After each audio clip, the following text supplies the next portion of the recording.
True life is not fellowship, it's discipleship, it's not living, it's life, it's not religion, it's kingdom.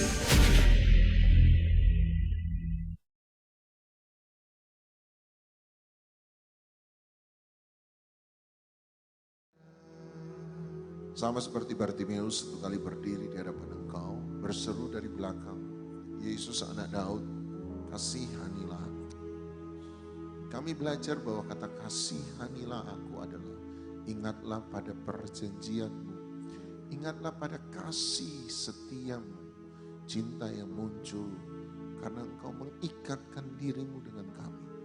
Oleh sebab itu hari ini kami mau berseru, Bapa, berbelas kasihanlah pada kami. Kami butuh Engkau, kami perlu Engkau. Roh Kudus jamah setiap umat-Mu sekali lagi. Bawa kami kepada seluruh terang kebenaran firman-Mu. Urapi setiap kami, sebab firman-Mu berkata bahwa urapan itulah yang mengajar. Artinya kami hanya bisa memahami, kami hanya bisa mengerti kalau Engkau yang mengurapi kami, Engkau yang memampukan kami. Supaya ketika kami memahami, kami mengerti, kami bisa melakukan kebenaran firman-Mu. Sehingga kami bukan lagi sekedar pendengar firman. Kami bukan lagi sekedar pengkolektor khotbah. Tetapi kami benar-benar menjadi pelaku-pelaku kebenaran. Biarlah firman-Mu benar-benar menjadi pelita bagi kaki kami dan terang bagi jalan kami. Artinya setiap pilihan kami, setiap keputusan kami, setiap tindakan kelakuan kami dituntun oleh kebenaran firman-Mu dalam hidup kami. Berkati setiap umat-Mu hari ini. Biarlah kami mendapatkan sesuatu dari Engkau. Berbicaralah kepada kami pribadi lepas pribadi. Dan biarlah firman itu menghidupkan setiap kami. Di dalam nama Tuhan Yesus Kristus kami sudah berdoa. Dan setiap kita yang mengasihi Dia sama-sama kita katakan, amin, amin, amin. Silakan duduk, shalom. Shalom. Ya, saya pendeta yang dikenal semakin cepat Anda respon, semakin cepat khotbah saya selesai. Jadi demi kemaslahatan bersama sering-sering diresponi khotbah saya. Shalom. Oke. Ya, terima kasih buat semua undangan yang ada. Terima kasih Pastor Jerry untuk bisa buat saya ada di sini bersama-sama dengan Anda. Dan saya percaya semua karena kasih karunia Tuhan. Nah, mari saya bawa Anda langsung saja kepada firman Tuhan. Saya bawa Anda pada 1 Samuel pasal 1. 1 Samuel pasal 1 ayat yang pertama sampai ayat yang ketiga saja. 1 Samuel pasal 1 ayat 1 sampai ayat yang ketiga. 1 Samuel pasal 1 ayat 1 mulai, ada seorang laki-laki dari Ramathaim Zofim. Dari pegunungan Efraim namanya Elkanah bin Yeroham bin Elihu bin Tohu bin Zuf, seorang Efraim. Orang ini mempunyai dua istri, yang seorang bernama Hana dan yang lain bernama Penina. Penina mempunyai anak, tetapi Hana tidak. Ayat 3 saya undang kita baca bersama-sama, 1, 2, 3. Orang itu dari tahun ke tahun pergi meninggalkan kotanya untuk sujud menyembah dan mempersembahkan korban kepada Tuhan semesta Allah di Zilo. Di sana yang menjadi imam Tuhan ialah kedua anak Eli, yakni Hofni dan Pinehas. Sampai situ saja dulu. Saya suka dengan ayat 1, dia berkata ada seorang laki-laki. Karena saya bicara kepada bapak-bapak, walaupun benar ada satu orang ibu, dua orang ibu di situ. Oke. Jadi saya suka mengangkat kisah ini. Dan kisah ini dimulai dari seorang laki-laki bernama Elkanah. Alkitab berkata bahwa Elkanah punya dua orang istri, Hana dan Penina. Hana tidak mempunyai anak, hari itu Penina punya anak. Nah, mari kita coba belajar dari 3 orang ini. Dan hal pertama yang saya mau Anda lihat adalah mari kita belajar, karena kita ada di tengah-tengah kaum pria, maka mari kita belajar dengan seorang pria ini, laki-laki ini, yang bernama Elkanah. Kalau ada sesuatu yang bisa kita pelajari dari orang yang bernama Elkanah, saya percaya ayat 3 lah yang menjadi ayat di mana kita bisa mendapatkan sesuatu yang baik dari seorang yang bernama Elkanah. Apa yang saya bisa pelajari dari orang yang bernama Elkanah? Lihat ayat 3. Ayat 3 berkata, orang itu Elkana dari apa? Tahun ke tahun. Sama-sama bilang konsisten. Kalau saya bisa mempelajari sesuatu yang baik dari seorang pria bernama Elkana, maka saya mengundang Anda untuk melihat satu hal. Dan satu hal itu adalah dia menjadi orang yang konsisten dalam hidup ini. Menjadi seorang yang konsisten bukanlah kita menjadi seorang yang sempurna dalam mengerjakan sesuatu. Tetapi menjadi orang yang konsisten berarti saya menjadi orang yang berkesinambungan dalam melakukan sesuatu. Sekali lagi, menjadi orang yang konsisten bukan berarti saya harus menjadi baik dalam segala hal yang saya lakukan. Tetapi menjadi orang yang konsisten berarti saya menjadi orang yang setia dalam apapun yang saya kerjakan dan lakukan. Sama-sama bilang konsisten. Nah, yang menarik adalah Elkana konsisten dalam hal apa? Alkitab berkata dia konsisten dari tahun ke tahun datang ke rumah Tuhan di Silo. Berarti dia menjadi seorang pria yang konsisten dalam rumah Tuhan. Dia menjadi seorang pria yang konsisten dalam sebuah ibadah kepada Tuhan. Dan akibat dari konsistensi kesetiaan Elkana dalam rumah Tuhan, dalam ibadah kepada Tuhan, ada 4 hal yang berubah dalam hidupnya. Ada 4 hal yang berubah dalam hidup Elkana. Mari sekali lagi kita lihat ayat yang ketiga. Perhatikan baik-baik ayat ketiga. Alkitab berkata orang itu dari tahun ke tahun konsisten pergi meninggalkan kotanya untuk apa Bapak-Ibu? Sujud menyembah. Berarti ketika Elkana menjadi konsisten dalam rumah Tuhan, maka hal pertama yang berubah dalam hidupnya, dia juga menjadi konsisten dalam penyembahan. Sama-sama bilang penyembahan.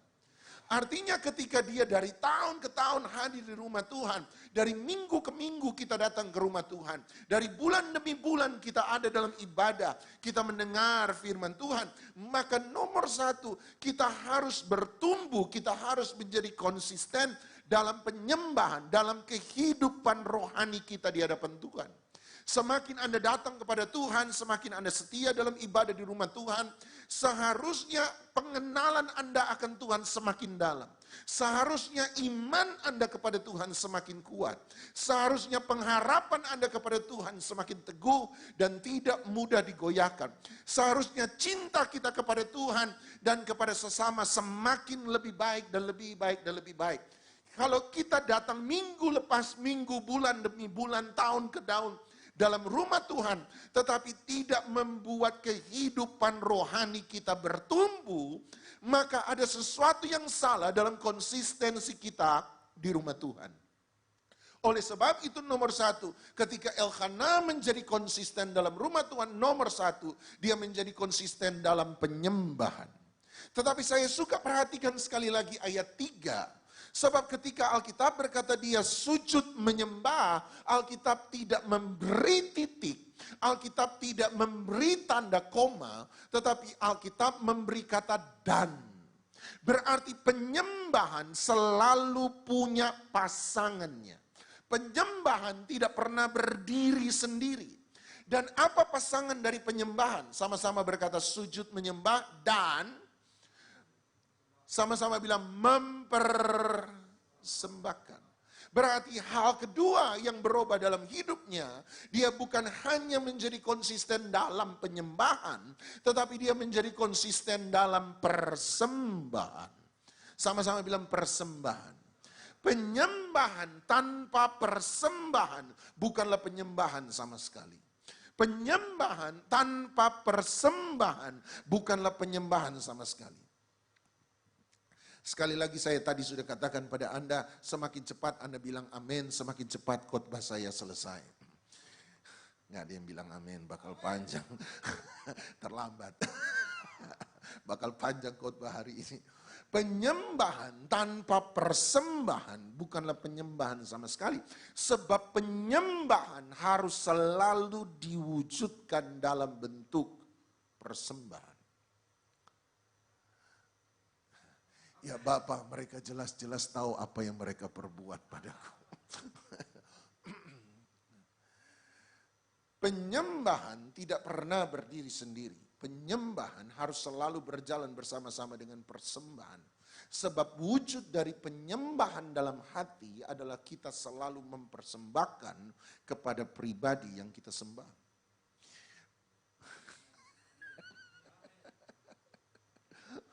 Ya Tuhan, ampunilah mereka. Persembahan adalah sesuatu yang tadinya menjadi bagian dalam hidup saya. Sesuatu yang menjadi milik saya. Sesuatu yang menjadi punya saya. Tetapi sekarang saya berikan. Saya tinggalkan. Saya lepaskan. Saya tanggalkan. Saya relakan. Apa itu persembahan? Persembahan adalah sesuatu yang tadinya menjadi bagian dalam hidup saya. Ini menjadi hak saya. Ini menjadi milik saya. Tetapi waktu saya persembahkan berarti saya berikan, saya tinggalkan, saya tanggalkan, saya lepaskan, saya relakan. Sadarkah? Terima kasih yang bilang amin. Sebentar lagi selesai. Haleluya. Sadarkah Anda dalam Alkitab ada ucapan, ada istilah korban puji-pujian, the sacrifice of praise. Dalam Alkitab ada istilah the sacrifice of thanksgiving, korban ucapan syukur. Tetapi yang menarik dalam Alkitab, sepengetahuan saya, tidak ada istilah the sacrifice of worship, korban penyembahan. Dalam Alkitab Anda akan menemukan istilah korban puji-pujian. Dalam Alkitab Anda akan menemukan istilah korban ucapan syukur. Tetapi dalam Alkitab Anda tidak akan pernah menemukan istilah korban penyembahan. Kenapa dalam Alkitab ada korban puji-pujian? Sederhana, sebab ketika kita memuji Tuhan, puji-pujian kita menjadi persembahan kita kepada Tuhan. Sampai sini Anda bisa terima? Amin. Mengapa dalam Alkitab ada istilah korban ucapan syukur? Sebab ketika Anda mengucap syukur, ucapan syukur Anda akan menjadi persembahan kita kepada Tuhan. Tetapi kenapa dalam Alkitab tidak ada korban penyembahan? Sebab waktu kita menyembah, bukan penyembahan kita yang menjadi persembahan di hadapan Tuhan. Tetapi hidup kitalah yang harus kita persembahkan kepada Tuhan. Dalam penyembahan bukan lagu yang menjadi persembahan. Dalam penyembahan hidup kitalah yang harus menjadi persembahan di hadapan Tuhan. Orang yang selalu menyembah tetapi hidupnya tidak pernah berubah, dia tidak pernah menyembah. Sebab mereka yang menyembah akan selalu meletakkan, menanggalkan, meninggalkan, merelakan, melepaskan kehidupan lamanya kepada Tuhan. Hal yang harus kita belajar persembahkan kepada Dia, kita harus mempersembahkan hidup lama kita. Ada 4 sisi hidup lama yang harus kita lepaskan. 4 sisi hidup lama yang harus kita lepaskan. Siap? Nomor 1. Kita harus belajar melepaskan perbuatan dosa. Sama-sama bilang perbuatan dosa. Anda yang mencuri, Anda tidak lagi mencuri. Artinya Anda tidak berbuat dosa. Anda yang tadi berbohong, Anda tidak lagi berbohong. Artinya Anda tidak lagi berbuat dosa. Anda yang selingkuh, sekarang Anda tidak lagi selingkuh. Berarti Anda tidak berbuat dosa. Nomor 1, setiap kita harus belajar melepaskan sisi pertama dari manusia lama. Apa itu? Perbuatan dosa. Nomor 2, kita harus melepaskan bukan hanya perbuatan dosa, tetapi sisi kedua dari manusia lama yang harus kita lepaskan adalah emosi dosa. Sama-sama bilang emosi dosa. Ada orang yang sudah tidak mencuri, artinya dia tidak berbuat dosa. Tetapi dia masih hidup dalam kepahitan, kemarahan, kebencian, dan tidak bisa mengampuni. Sekalipun dia tidak mencuri, dia tidak berbuat dosa, tetapi dia masih punya yang namanya emosi dosa. Ada orang sudah tidak mencuri, artinya dia tidak berbuat dosa. Tetapi dia masih ada dalam keraguan-raguan, masih ada dalam kekhawatiran, dia masih ada dalam ketakutan, dia masih ada dalam depresi. Dia tidak berbuat dosa, dia tidak mencuri, tetapi dia masih punya pergumulan dengan emosi dosa. Ada orang yang sudah tidak mencuri, dia tidak berbuat dosa, tetapi dia masih ada dalam iri hati kepada orang lain. Dia masih ada arogansi, kesombongan, keserakahan. Sekalipun dia tidak berbuat dosa, tetapi dia masih punya yang namanya emosi dosa. Bahkan ada banyak perbuatan dosa sebenarnya lahir dari emosi dosa. Yang ketiga, sisi manusia lama yang harus kita tinggalkan. Nomor 1, perbuatan dosa. Nomor 2, emosi dosa. Nomor 3, keinginan dosa. Sama-sama bilang keinginan dosa. Keinginan dosa. Ada orang datang pada saya dan berkata, Pak Pendeta terima kasih puji Tuhan sudah tolong saya, sudah mendampingi saya. Saya mau kasih tahu sama Pak Pendeta sepanjang 1 minggu saya sudah tidak pakai narkotika. Saya berkata puji Tuhan, tapi tolong tanya sesuatu. Selama 1 minggu kamu tidak pakai narkotika, pertanyaan saya, gampang atau tidak? Dia jawab, gimana bisa gampang Pak? Kalau sudah tergantung narkotika, sudah sakau Pak, lebih baik mati daripada tidak pakai Pak. Saya bertahan sampai hari ini semua karena kekuatan Tuhan, kemurahan Tuhan.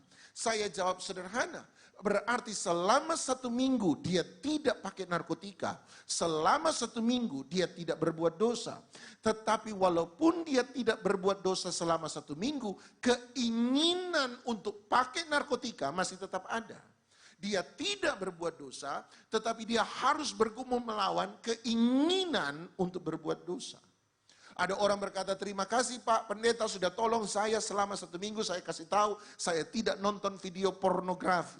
Berarti selama 1 minggu dia tidak berbuat dosa. Saya tanya sama dia, bagaimana selama 1 minggu tidak nonton pornografi? Gampang? Dia jawab, gimana gampang Pak? Mata boleh tidak lihat, tapi pikiran jalan terus. Artinya selama 1 minggu dia tidak berbuat dosa, tidak nonton pornografi, tapi bukan berarti dia bebas dari keinginan untuk berbuat dosa.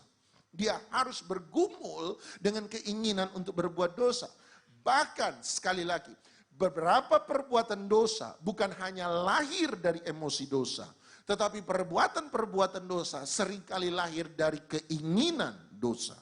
Tuhan Yesus berkata, apabila seorang pria memandang seorang wanita, mengingini dalam hatinya, saya pakai versi terjemahan saya pribadi, menelanjangi dengan pikirannya sendiri, maka sesungguhnya dia sudah berzina. Artinya Tuhan Yesus berkata, perzinahan tidak dimulai dari perbuatan, tetapi perzinahan selalu dimulai dari pikiran. Setuju? Yang keempat, yang pertama, 4 sisi manusia lama yang harus kita tinggalkan. Nomor 1, perbuatan dosa. Nomor 2, emosi dosa. Nomor 3, keinginan dosa. Nomor 4, keakuan. Sama-sama bilang keakuan. Anda tanya, apa itu keakuan Pak? Sederhana. Keakuan tidak pernah berurusan dengan dosa atau tidak dosa. Keakuan tidak berurusan dengan benar atau salah. Kalau Anda bicara soal dosa, Anda bicara soal perbuatan dosa. Anda bicara soal dosa, Anda bicara soal emosi dosa. Anda bicara soal dosa, Anda bicara soal keinginan dosa. Tetapi ketika Anda bicara soal keakuan, Anda tidak bicara soal dosa atau tidak dosa, benar atau salah. Tidak. Keakuan bicara hanya tentang satu hal. Ini maunya siapa? Ini maunya Tuhan atau maunya saya? Ini kehendaknya Tuhan atau ini kehendaknya saya? Saya beri contoh. Satu kali misalnya saya dengar secara langsung dari Tuhan. Tuhan bicara pada saya dan berkata begini, Doni, ini. Biasanya kalau Tuhan bicara di film-film kan ada ehonya bapak-bapak ya. Doni, ini. Pergilah ke Afrika, ke bagian pedalaman, beritakanlah Injil di sana. Doni pergilah ke Afrika bagian pedalaman, beritakanlah Injil di sana. Misalnya satu kali saya bilang begini, Tuhan, kenapa mesti Afrika? Sudah Afrika bagian pedalaman lagi. Gimana kalau Amerika? Bagian pedalaman gak apa-apa. Ini aku utuslah aku. Kan Tuhan, Afrika sama Amerika beti alias beda-beda tipis. Kenapa beda-beda tipis? Iya Tuhan. Sebab sama-sama mulai dari dengan huruf A. Sama-sama tutup dengan huruf A. Cuma tengahnya yang beda. Kan Afrika. Amerika, kan cuma tengahnya yang beda. Saya bilang ini aku utuslah aku asal Amerika. Pertanyaan saya, kalau saya tidak mau ke Afrika bagian pedalaman untuk beritakan Injil, tapi saya mau ke Amerika bagian pedalaman untuk beritakan Injil. Pertanyaan saya, apa dosa saya? Apa dosa saya? Apakah saya membunuh? Tidak. Apakah saya mencuri? Tidak. Apakah saya berdusta? Tidak. Apakah saya berzina? Tidak. Apakah saya berbohong? Tidak. Apakah saya kecewa? Tidak. Apakah saya kepahitan? Tidak. Apakah saya depresi? Tidak. Kalau begitu apa dosa saya? Jawabannya adalah sebab keakuan memang tidak pernah bicara soal dosa atau tidak dosa. Keakuan tidak pernah bicara soal benar dan salah. Sebab problem utama di sana bukan soal dosa atau tidak dosa. Problem utama di sana, ini maunya siapa? Tuhan mau kamu ke Afrika, kamu mau ke Amerika. Maunya Tuhan di sana, maumu di situ. Anda masih ingat apa pergumulan Tuhan Yesus terakhir sebelum dia naik di atas kayu salib? Apa peperangan Yesus terakhir sebelum dia naik di kayu salib? Taman Getsemani. Ada apa di Taman Getsemani? Ada doa Yesus yang sangat terkenal. Apa doa Yesus yang sangat terkenal? Ya Bapa, kalau boleh biarkan cawan ini lalu daripadaku. Tetapi bukan kehendakku yang jadi, melainkan kehendakmu yang jadi. Peperangan Yesus terakhir sebelum dia naik di atas kayu salib. Dan menurut saya sekaligus adalah peperangan Yesus terbesar sebelum dia naik di atas kayu salib. Tidak akan pernah ada salib tanpa Taman Getsemani. Apa itu di Taman Getsemani? Yesus menyerahkan keakuannya kepada Bapa Surgawinya. Yesus menyerahkan haknya untuk memilih kepada Bapa Surgawinya. Dan berkata, not my will be done, but let your will be done. Setiap kita satu kali akan sampai pada satu titik di mana kita harus belajar meletakkan setiap keakuan kita dan berkata sama seperti Yesus pernah berkata, biarlah bukan kehendakku yang jadi, melainkan kehendakmu yang jadi. 4 sisi manusia lama yang harus kita persembahkan. Nomor 1, perbuatan dosa. Nomor 2, emosi dosa. Nomor 3, keinginan dosa. Nomor 4, keakuan. Berarti ada 2 hal pertama yang dilakukan oleh Elkanah. Nomor 1, dia menjadi konsisten dalam penyembahan. Nomor 2, dia menjadi konsisten dalam persembahan. Nomor 3, lihat 1 Samuel pasal 1 ayat yang ke-5. 1 Samuel pasal 1 ayat yang ke-5. 1 Samuel pasal 1 ayat yang ke-5. Sama-sama katakan 1, 2, 3. Meskipun dia mengasihi Hana, garis bawahi kata mengasihi. Ketika Elkanah menjadi konsisten di rumah Tuhan, ada 4 hal yang berubah dalam hidupnya. Nomor 1, penyembahan. Nomor 2, persembahan. Nomor 3, kasih kepada orang lain. Dia belajar untuk mengasihi orang lain. Saya sudah cukup lama dalam dunia pelayanan. Saya sudah cukup lama melihat banyak hal dalam dunia pelayanan untuk berani berkata ini dengan sangat tegas. Saya sudah banyak melihat dalam dunia pelayanan. Ada banyak orang yang hebat dalam mencintai Tuhan, tetapi jelek dalam mencintai orang lain. Saya sudah terlalu banyak lihat dalam pelayanan. Dan saya dengan sangat menyesal dan sedih harus mengatakan ini kepada Anda. Bahwa bukan sedikit tetapi banyak dalam dunia gereja pelayanan. Ada orang-orang yang hebat dalam mengasihi Tuhan. Tetapi tidak pernah hebat dalam mengasihi orang lain. Seharusnya kasih kita kepada Tuhan tidak boleh berdiri sendiri. Sebab ketika kita mengasihi Tuhan, maka kita juga harus bisa mengasihi orang lain. Ingat, hukum yang terutama tidak pernah satu. Hukum yang terutama selalu ada 2. Nomor 1, kasihilah Tuhan Allahmu dengan segenap hatimu. Nomor 2, kasihilah sesamamu manusia seperti dirimu sendiri. Kasih kita kepada Tuhan seharusnya menjadi fondasi dasar bagi kita untuk mengasihi orang lain secara benar dan mengasihi diri sendiri secara sehat. Seharusnya semakin kita mencintai Tuhan, semakin mudah bagi kita untuk mencintai orang lain. Semakin mudah kita mencintai Tuhan, seharusnya semakin mudah bagi kita untuk mengampuni orang lain. Tetapi kenyataannya saya sudah banyak melihat. Ada banyak orang kalau bicara soal pelayanan. Nomor 1 tiada duanya, top Marco top, kecap nomor 1 tiada lawannya. Tetapi kalau bicara soal mengasihi orang lain, kelakuannya pada orang lain, jelek, sungguh jelek. tidak berbanding lurus dengan cintanya pada Tuhan. Saya sudah melihat ada orang-orang kalau bicara soal pelayanan hebat. Kalau sudah nyembah angkat tangan, waktu dia angkat tangan langsung menetes air mata. Sampai malaikat kalau lihat orang itu menyembah, malaikat jadi minder. Sebab malaikat sendiri tidak pernah merasa menyembah sehebat dia. Tetapi kalau melihat kelakuannya pada orang lain di luar gereja, setan yang minder lihat dia. Sebab setan pun tidak pernah merasa sejahat dia. Oh, kalau sudah bicara tentang kenal pendeta A, kenal pendeta B, kenal pendeta C, dia punya nomor handphone. Dia kenal pendeta-pendeta besar. Dia hebat jadi ketua panitia A, ketua panitia B, ketua panitia C. Tetapi kelakuannya dalam memperlakukan orang lain sungguh-sungguh berbanding terbalik dengan cintanya pada Tuhan. Apalagi bapak-bapak kalau sudah lihat jalan-jalan di mall. Lihat musuhnya, dia dari utara mau ke selatan. Dari jauh dia lihat musuhnya dari selatan mau ke utara.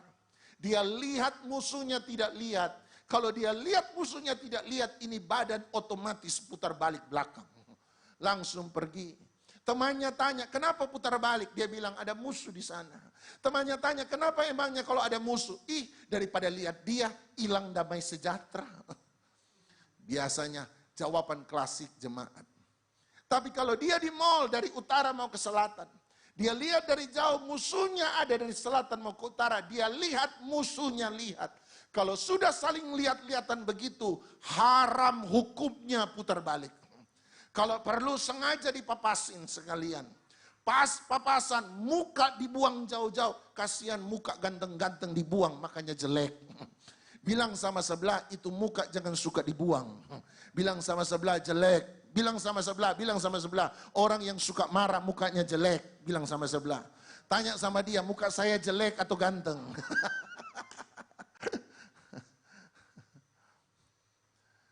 Ada banyak orang tidak bisa mengasihi orang lain. Kalau bicara soal Tuhan hebat. Dia bisa tafsir ayat. Tapi kalau bicara soal kelakuannya di hadapan orang lain. Berbanding terbalik dengan cintanya pada Tuhan. Mungkinkah bagi kita sebab mudah bagi kita untuk mencintai Tuhan sebab Tuhan tidak terlihat?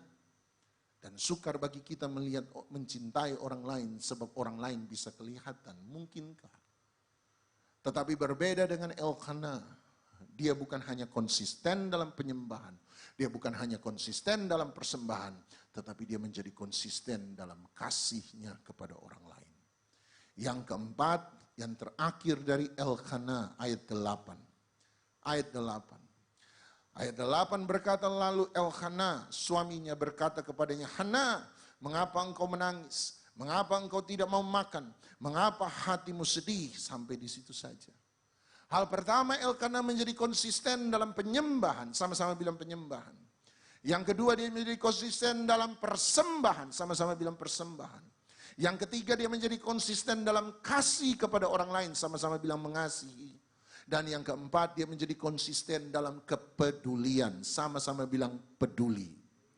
Anda bertanya pada saya, apa bedanya mengasihi orang dan peduli dengan orang lain? Menurut saya dua istilah ini akan saling beririsan, saling bertumpuk. Tetapi kedua hal ini tetap bisa dibedakan satu sama lain. Izinkan demi kepentingan khotbah saya memberi definisi ini kepada Anda. Ketika saya mengasihi orang lain, ketika saya mengasihi Pastor Jerry, maka konsekuensi dari kasih saya kepada Pastor Jerry, ada dua hal yang harus saya lakukan pada dia. Nomor satu, saya tidak akan berbuat yang jahat pada dia. Saya tidak akan bicara hal yang buruk tentang dia. Nomor dua, saya akan berbuat sesuatu yang baik kepada dia. Kalau Anda mengasihi seseorang, ada dua hal yang harus Anda kerjakan untuk orang itu. Nomor satu, Anda tidak berbuat jahat pada orang itu. Nomor dua, Anda berbuat baik pada orang itu. Tidak berbuat jahat, tetapi juga tidak pernah berbuat baik, itu bukan mengasihi. Anda pernah buat baik, tapi Anda juga sering berbuat jahat pada orang itu pun bukan mengasihi. Mengasihi harus selalu punya dua wajah. Satu, tidak berbuat jahat. Dua, berbuat sesuatu yang baik. Tetapi peduli berbeda dengan mengasihi. Peduli adalah saya menjadi sensitif saya menjadi peka, saya menjadi sadar, saya menjadi waspada terhadap keadaan atau perasaan yang sementara dialami orang lain. Sekali lagi, menjadi peduli berarti saya menjadi sensitif, saya menjadi peka terhadap perasaan atau keadaan yang sementara dialami oleh orang lain. Satu kali misalnya, saya mengasihi Pastor Jerry. Dan satu kali misalnya, pastor saya berkata, Pastor Jerry, gua ambil telepon, mari kapan-kapan kalau kita ketemu, kita kongko-kongko di kafe. Dan Pastor Jerry berkata, oke. Pas satu kali kami berdua ketemu, saya berkata, mari kita kongko di kafe. Dan waktu kongko di kafe, biasanya kalau sudah berteman dekat, biasanya kalau sudah nyaman dengan orang, terutama kalau sudah ngomong nyaman, biasanya ini mulut seringkali kebablasan, kelewat batas kalau guyonan. Dan waktu saya kongko, saya duduk di kafe bareng-bareng sambil ngobrol santai dengan Pastor Jerry, mulut saya kelepasan. Saya guyonan tanpa saya sadar. Saya menjadi tidak sensitif. Saya menjadi tidak peduli. Waktu saya guyonan kelewatan batas, muka Pastor Jerry berubah. Senyumnya mulai terlihat terpaksa. Saya tidak sadar sebab saya tidak sensitif. Saya menjadi tidak peduli. Saya ngomong terus tanpa sadar bahwa dia mulai tersinggung terhadap perkataan saya. Pastor Jerry tidak mau ngomong apa-apa, dia berkata, Pak Doni, saya ada keperluan sebentar, ada janjian dengan orang lain, kita sampai di sini saja, nanti lain kali kita sambung sekali lagi. Saya berkata, ya nanti ketemu lagi ya Pastor Jerry. Dalam hati Pastor Jerry berkata, jangan harap ketemu. Sebab dia sudah tersinggung dengan omongan saya. Tapi dia tidak pernah ngomong, dia pergi. 2 hari kemudian teman kami Pak Erol, Pastor Erol datang sama saya. Dan Pak Erol bilang sama saya, Doni, kamu ngomong apa sama Jerry? Saya ngomong apa? Ada apa? Pak Erol berkata, Doni, kata Jerry kamu bilang begini soal dia. Dan saya berkata, tidak, itu cuma guyonan. 2 hari lalu kita di kafe nggak apa-apa kok dia. Dan Pak Erol berkata, Doni, buat kamu tidak apa-apa. Tetapi buat Jerry itu apa-apa. Kamu mesti minta maaf sama dia. Saya berkata, Pak Erol udah gede, masa dia nggak tahu kalau itu guyonan? Anda lihat seringkali ketika kita bercanda, seringkali kita bercanda kelewat batas. Bukan saya membenci dia, bukan saya tidak mengasihi dia, saya mengasihi dia. Hanya ketika saya bertemu dengan dia, saya menjadi tidak sensitif dengan perasaan yang sementara dia hadapi. Saya menjadi tidak sensitif. Perhatikan ayat 8 sekali lagi. Kita harus bapak-bapak banyak mencontoh Elkanah dalam hal ini. Sebab kita bapak-bapak seringkali tidak sensitif dengan perasaan perempuan. Berbeda dengan Elkanah. Elkanah satu kali ketika melihat Hana makan tidak sebanyak biasanya. Dia melihat Hana seringkali lebih banyak termenung. Dia datang dan bertanya, Hana, mengapa engkau sedih? Mengapa engkau lebih banyak meneteskan air mata daripada biasanya? Artinya dia memperhatikan, dia menjadi peduli terhadap perasaan dan keadaan yang sementara dialami oleh istrinya sendiri. Kenapa engkau makan tidak sebanyak biasanya? Kenapa engkau meneteskan air mata dalam doa lebih banyak daripada biasanya? Kenapa engkau menyendiri lebih daripada biasanya? Dia menjadi peduli. Dia menjadi peduli. Seringkali kita ada dalam rumah Tuhan. Kita mengaku bahwa kita happy family. Keluarga yang berbahagia, kumpul sama-sama. Apalagi kalau sudah nyanyi, bergandengan tangan dalam kasih. Pemimpin WL sudah berkata, mari ayunkan tambah kejang, tambah kencanglah. Dalam satu hati, bilang sama kanan, kau sahabatku, bilang sama kiri, kau saudaraku, tanpa Anda sadar bahwa orang di sebelah kanan Anda sudah dipecat 2 bulan, sudah nggak makan 2 hari, Anda pegang tangannya, kemudian Anda lempar ke depan, ke belakang, dia di sebelah Anda sudah mau mati, Anda lempar, Anda nggak ngerti. Anda bilang, mana saya tahu kalau dia nak makan 2 hari. Mana saya tahu kalau dia sudah dipecat pekerjaan 2 bulan. Dia tidak pernah ngomong sih. Jawaban saya sederhana. Emangnya kalau dia dipecat dari pekerjaan dia harus lapor ke gereja?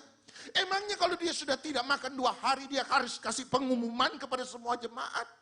Anda dong yang harus bisa mengerti orang itu. Anda dong yang harus menjadi peduli dan bukan hanya mengasihi orang itu. Anda lihat kalau sudah dia lebih kurus daripada biasanya.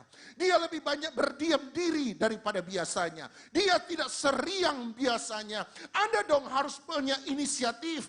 Panggil dia dan bertanya, mohon maaf, saya boleh salah. Tetapi saya perhatikan dalam hidupmu, kamu tidak seriang biasanya. Kamu lebih kurus dari biasanya. Kalau saya salah, maafkan saya. Tetapi kalau saya benar, ada apa dengan engkau hari ini? Peduli. Masa jemaat tambah kurus, Anda tidak tahu. Pendeta tambah gemuk, Anda perhatikan. Oh mohon maaf, curhat. Sebab pandemi 2 tahun membuat saya tambah melara. Peduli. Komunitas Kristus bukan hanya komunitas untuk menyembah dan mempersembahkan. Tetapi komunitas Kristus harus menjadi komunitas yang mengasihi dan memperdulikan. 2 yang pertama adalah salib vertikal kita. Dan 2 yang terakhir adalah salib horizontal kita. Yang terakhir saya tutup dengan ini. Lihat ayat yang ke-6. Kita sudah belajar satu hal dari Elkana. Kita belajar yang namanya konsisten. Sama-sama bilang konsisten. Mari kita lihat orang kedua dan yang terakhir. Kita lihat yang namanya Penina. Lihat ayat yang ke-6. Tetapi madunya. Madunya di sini bukan madu Nusantara. Percayalah. Madu di sini Penina. Tetapi madunya Penina. Selalu. Sama-sama bilang konsisten. Sama-sama bilang konsisten. Selalu konsisten berarti. Kalau kita bisa belajar sesuatu dari Elkana, kita bisa belajar yang namanya apa tadi? Konsisten. Tetapi kalau saya bisa belajar sesuatu dari Penina, maka saya pun bisa belajar yang namanya konsisten. Sama-sama konsisten. Elkana konsisten, Penina konsisten. Bedanya di mana? Bedanya konsisten dalam hal apa? Lihat ayat yang ke-6 sekali lagi. Penina konsisten dalam hal apa? Selalu apa? Menyakiti hati orang lain. Pernahkah bapak-bapak Anda datang ke sebuah tempat baru? Pernahkah Anda datang dalam sebuah tempat ibadah baru misalnya? Biasanya ibu-ibu, stigmanya memang kena pada ibu-ibu. Kalau Anda datang tempat baru biasanya ada ibu-ibu yang lihat orang baru. Biasanya pernah lihat enggak? Ada orang kalau lihat orang baru biasanya ibu-ibu. Lihatnya dari atas turun ke bawah. Kemudian dia naik ke atas. Kemudian dia turun lagi ke bawah. Setelah itu dia naik ke atas, dia lihat itu muka agak lama. Kemudian dia buang muka sambil bibir bawah agak maju ke depan. Kalau Anda ketemu orang, lihat orang baru, atas, bawah, atas, bawah, atas, kemudian agak lama, kemudian buang muka, bibir bawah, maju ke depan. Dalam hati bilang, ketemu yang namanya Penina. Ada Penina. Konsisten bikin sakit hati orang.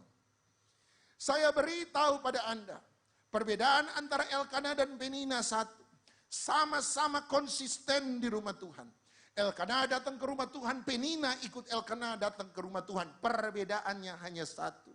Konsistensi Elkana di rumah Tuhan mengubah sesuatu dalam hidupnya.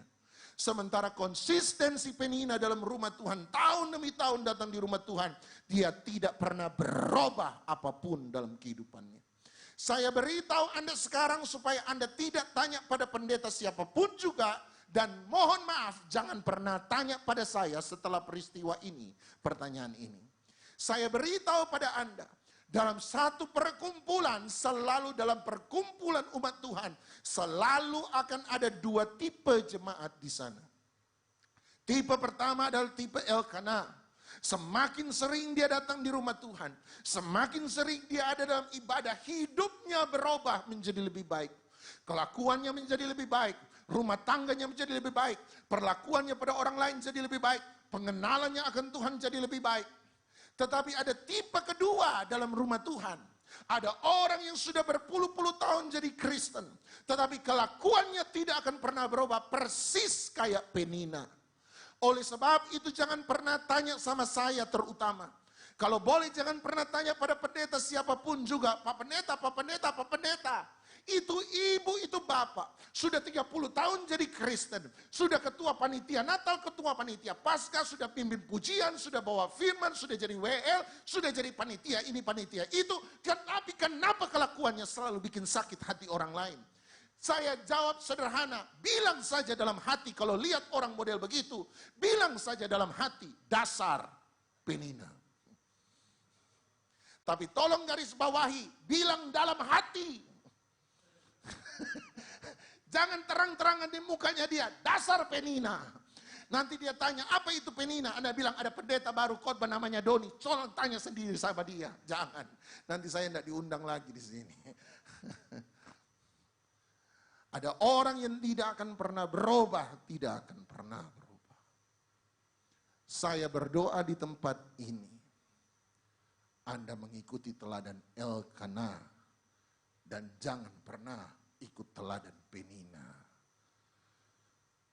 Bahaya kalau satu gereja ada roh Penina yang tidak mau berubah. Penina kau tamat satu Isabel, lengkap sudah komplit.